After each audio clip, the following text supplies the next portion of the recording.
New York City is the wireless envy of the world. So said Jonathan Adelstein, former FCC commissioner and CEO of PCI Wireless Infrastructure Association. While many may question the quality of service in New York City, no one could question just how difficult and tough it is to build a wireless and fiber network here in New York City. We're going to be talking to President and CEO of O'Kane Electric, Hugh O'Kane Electric here in New York. But first, a couple words from our sponsors, Telecom Careers and CommScope.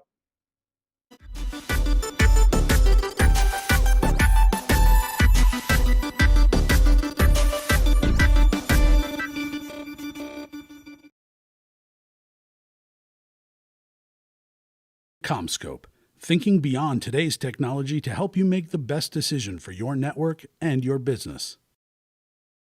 Telecom Careers, the #1 global telecom and wireless job board, telecomcareers.com. Hugh, thank you for joining us on this edition of Inside Telecom Careers. I've been hearing about O'Kane Electric for probably 20 years, going back to when I was with Advanced Radio Telecom and we were building point-to-multipoint wireless systems across actually that was in 97. In the early 90s, I was with a BLEC, a building local exchange carrier, and we had 100 million square feet nationally, 100 Class A office buildings, including a couple here in New York. And we were always having to deal with in-building cabling. So O'Kane is a very familiar company. Thank you for joining us. Thank you for having me. Tell us a little bit about the history of O'Kane and your business units today. So at our core, we are a basically 70-year-old, third-generation, family-owned and operated New York City electrical and telecommunications contractor. That's the wide-angle lens of what we do. But specifically what we do are two very distinct sectors of the New York City construction market. We do, on one side, infrastructure electrical work. We build large power systems, cogeneration power systems, medium voltage systems. And on the other side, we are one of the leading installers of fiber optic communications here in the city. As I always like to say, we are the phone company for everybody that's not the phone company. We've built on both a CapEx and an OpEx construction point of view for almost every CLEC here in New York City, dating back to, I think the first job that our fathers did was in 1986 for what was known as Teleport back then. Sure. I was with Metropolitan Fiber Systems. That was our second customer. Yeah. So, Teleport, which is now AT&T, and MFS, which is now Verizon, were two of our original customers back then, and they're still two of our larger customers today. Walk us through maybe how the business has evolved since 2000 to where we are today in 2015. I think after the telecom bubble burst right around 2000, you saw a big contraction in the industry. All of these companies that were out there with all their Wall Street money and no real customers kind of evaporated. And what you were left with was a lot of the traditional companies, the AT&Ts, Verizon Business, which is what got spun out of MCI and WorldCom. You always had them. And then you had companies like Light Tower coming onto the scene. Yeah. And you had companies, you still have the level 3s and, the Time Warners and people like that were basically the last ones left standing.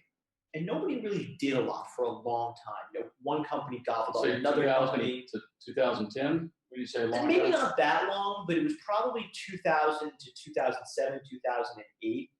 AT&T was purchased by SBC. It's still known as AT&T, but you had one company gobbling up another company because you have all of this infrastructure assets left here in New York City, but nobody was really spending capital dollars to build new. Basically, they were just maintaining. And all of a sudden, you started to see these CLECs start to really spend CapEx dollars again. Not just the major players, the AT&Ts and the Verizons and the Light Towers, but you had smaller companies popping up. And the biggest evolution that we've seen probably in the last 6 to 8 years has been companies building, local network services to support wireless. And that's what it is today. It's basically everything we do it's still a large part of commercial infrastructure, the LNS stuff. But also you've got everybody wiring up buildings to support DAS, to support Wi-Fi, to support cellular networks. Well, I was talking to Ray LaChance earlier today, and he was telling me about all the work you did, the big DAS systems here. Maybe talk a little bit about some of those projects that you were doing. So probably about 7 years ago, we started a project for a company that at the time was called NextG Communications. It was a California company that built large outside DAS networks to support basically mobile carriers. In this case, it was for, I believe, Metro PCS. Right. And the idea seemed to spring out of California, where everybody lives in valleys that don't get cell reception. And the same geographical problems they face out west are the same architectural problems we face here in New York City. We have man-made canyons for buildings. Mm-hmm.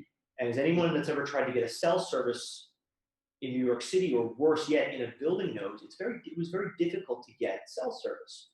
So rather than the old macro site technology, it kind of evolved into being more of this, this real DAS program. So we were contracted by NextG to build what was, and I believe still is at the time, the largest outdoor DAS network around. We put up hundreds of miles of fiber optic cable, both underground and aerial, strung between Con Ed or Verizon wood poles. We put up something on the order of north of 1,500 antennas mounted on the tops of streetlight poles and Verizon wood poles and Con Ed wood poles, basically to support this. Metro PCS wanted to expand their network, and that's how they were going to do it. And that was the first in the city. And following that, a lot of other people have done these large outdoor DAS projects, not to that scale, but they've been all over the city. Right. And now we've seen a lot of indoor DAS and indoor Wi-Fi in buildings, because again, you're not going to move into some very expensive real estate and not have your mobile device work in there. Got it.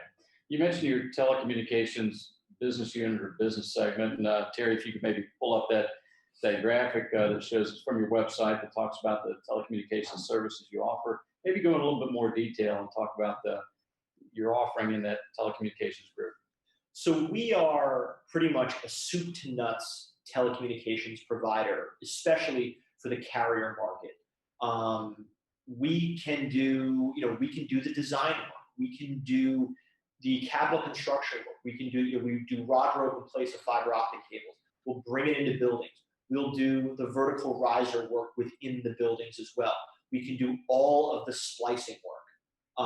We can do, in the customer prems, in the pops. We can do the carrier hotel work in the 111 8th Avenues and the 60 Hudson Street work.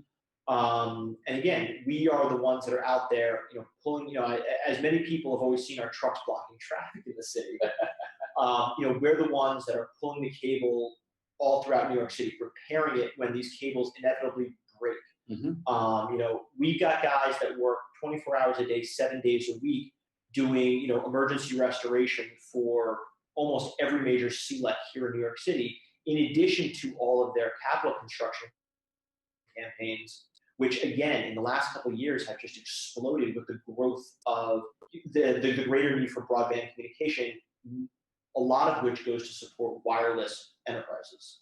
And tell us about your organization here. We were talking a minute ago about it's a union shop. Yep. Right. And but maybe tell us about the organization, and then does the telecommunications group ever cross over to the electrical work and vice versa? Or are they two yes, separate? and so the thing is that we employ, say, just shy of about 300.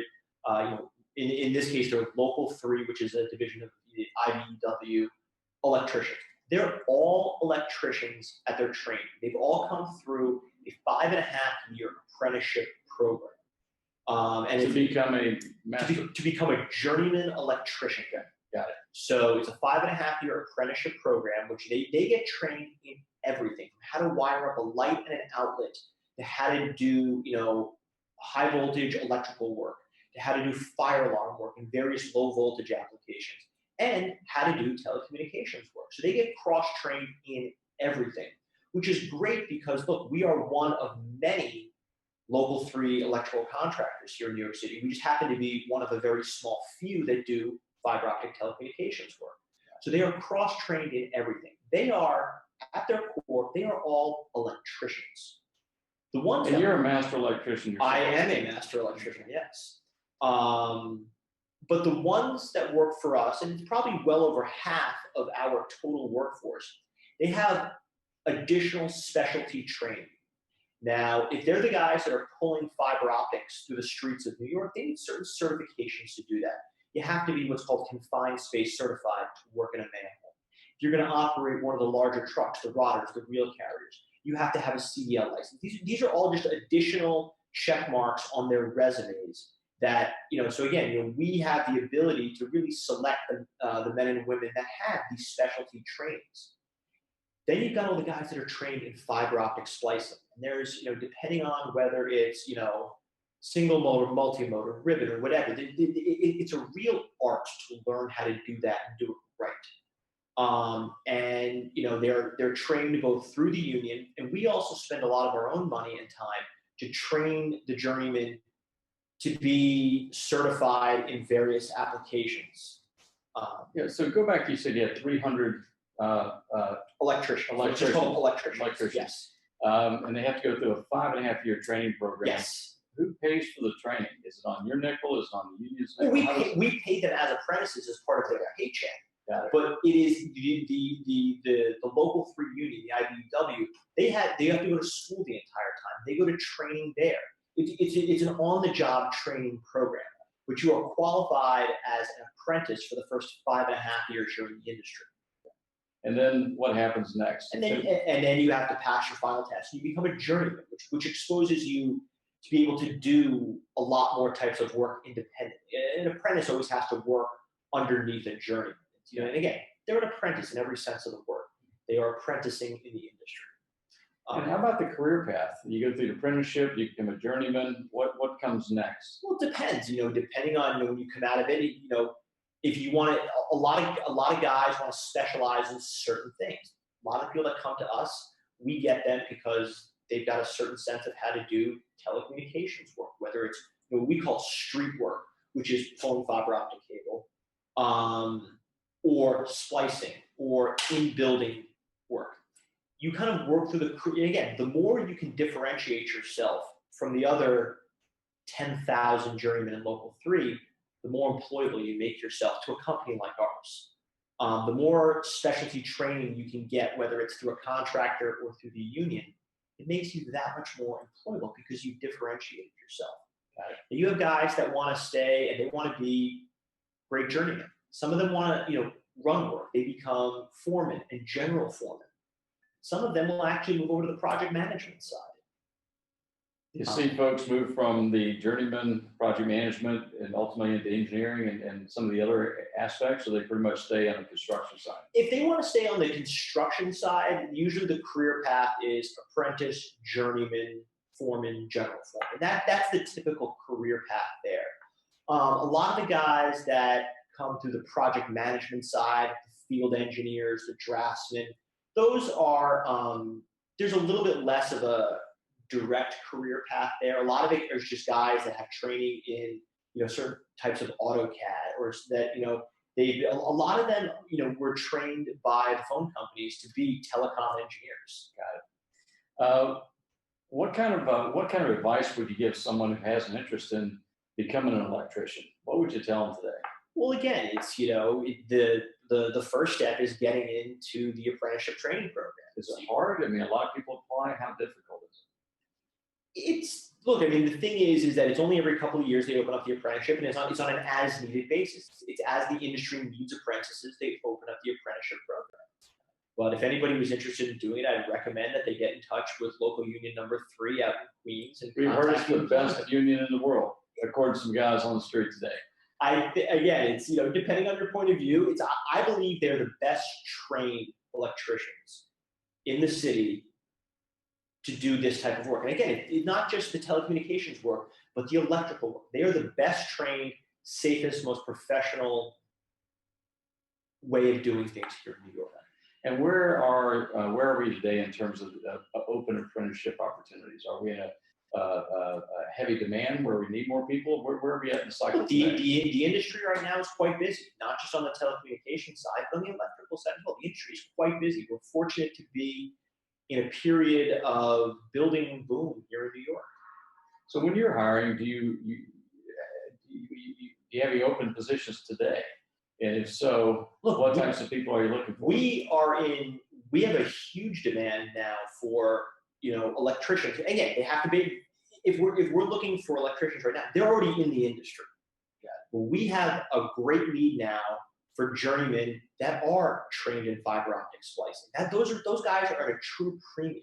If you have previous training in fiber optic splicing, if you are certified in confined space and have a CDL license, we have job openings for you. Again, with the way the union works, it all flows through the employment department. But again, it's that if you are a current local 3 journeyman who's not working for us, Mm-hmm. and you have certain certifications, we'd love to know about you. Got it. What's the hardest position to fill? I think you answered my question, but the fiber splicers, the guys who have experience with installing fiber networks, are they the hardest positions to fill? I think when it comes to the individual technician, yes, because again, you have to come with a lot of previous training. And because our segment of the industry is still a pretty small segment of the overall, say, local 3 population here in New York, it's not like everybody has a lot of training in this. And most of them already work for us or our competitors. And so it's not like there's a huge bench of guys out there to bring in. So we have to actively train guys that work for us that maybe don't do fiber optics right now. So we bring in the manufacturers and we hold training courses for these guys to try to expand our work pool internally. Got it. What's the typical day in the life of a in-building There guy absolutely versus is a none. street guy? Well, again, it's that it depends. Are they working? Again, a lot of these guys work on service work. We've got, if you were to show up on the street in front of our office in the morning, you'd see dozens of vans. They're getting their work assignments for the day. Typically, a lot of the guys work for the same customer day over day, but it could be 1, 2, 3 different locations throughout the day doing, ticketed work. Sometimes they're working on large, like capital projects where they have to just keep working their way around the city, putting in 10,000 feet of fiber optic cable. Depending on whether they report to our New York City office in the morning, our Queens garage in the morning, there really is no typical day because everything, we put out, we're basically firemen. Our customers have a lot of needs, many of which have to get, addressed today. So we're out there responding to the needs of our customers, not just on a daily basis, often on an hourly basis. Now, do you do any microwave work or antenna work as well? You're talking about the DAS network and putting antennas up on poles. Yep. How much training do your folks get with the RF technology? In the past 5 or 6 years, we've gotten a lot more. Mm-hmm. The guys that are trained in, RF testing and sweep testing and stuff like that. We've had to look outside to bring in people like that. Mm-hmm. But that is obviously a critical part of the overall job. And again, we've tried to bring as much of that in-house as possible. Got it. So as you look over the next 18 months, as Verizon, AT&T, T-Mobile, Sprint are all trying to densify their networks, what's the next 18 months look like for O'Kane? Look, I think it's going to be busy for us. It's going to be busy for our competitors. It's going to be, again, it's that the telecommunications seems to grow, not just month over month, quarter over quarter. But look, our customers are spending more money now than they were a year ago, than they were 2 and 3 years ago. They're expanding their networks. They're hardening their networks. Sometimes in support of commercial customers, but most often in support of the greater wireless world. Right. How about the governor announced a big, I think $1 billion subsidy to go into broadband infrastructure. How's that going to impact maybe your company in New York City as a whole? At the end of the day, everything trickles down. Yeah. The thing is that look, anything that's decided on a state governmental level is pretty big picture at that point. But eventually, all of that stuff will trickle down to the local carriers and the local enterprise customers. And at the end of the day, it's people like us and the other contractors in the city that build these types of networks that have to construct these for the carriers, for the enterprise customers, people like that. Well, final question. We're here in an office building I think your family's owned since probably the mid-60s. it's a beautiful space. Why, thank you. So tell us a little about maybe the construction process that went on here and what makes Colocation a great place to work. Well, the construction process here is that this was simply very inefficiently laid out space. Yeah. We're in an old Tribeca loft building, and so that's the look we went for. We basically gutted it end to end just to create much more open plan floor space. Yeah. I'm not very architecturally minded, so I couldn't tell you why one is No, better it than looks the other. great. It's got the People seem to exposed like brick. it. It's got the exposed ceiling grid, et cetera, but it seems like a great place to be and work. And Look, I like coming to work here not just because it was the company that my grandfather founded, my father and uncle ran for so long, but it's fun. I mean, that's the thing is that what I always liked about is, my dad always came home from work happy. He enjoyed what he did. And for all the years that I've been doing it, I enjoy what I do. It's a challenge every day, but I think you have to love what you do at the end of the day. We're fortunate to be in an industry that's been good to us, and we like working in the industry. great. Well, Hugh, thanks for your time today. We appreciate everybody tuning in to Inside Telecom Careers. Keep your eye out for our man on the street interviews that we did today. We got some really interesting perspectives on coverage capacity in New York City and picking up on some of the comments that Alstein made last week at the New York State Wireless Association about New York City being the wireless envy of the world. We'll look for you tuning in next week. Thank you. Thank you very much. Awesome. Inside Telecom Careers is a production of RCR TV News. To reach Jeff Mucci or to suggest a show topic for Inside Telecom Careers, you can reach him at jmucci@rcrwireless.com. For all telecom-related news and information, please visit rcrwireless.com. To connect with the industry's top talent, please visit telecomcareers.net.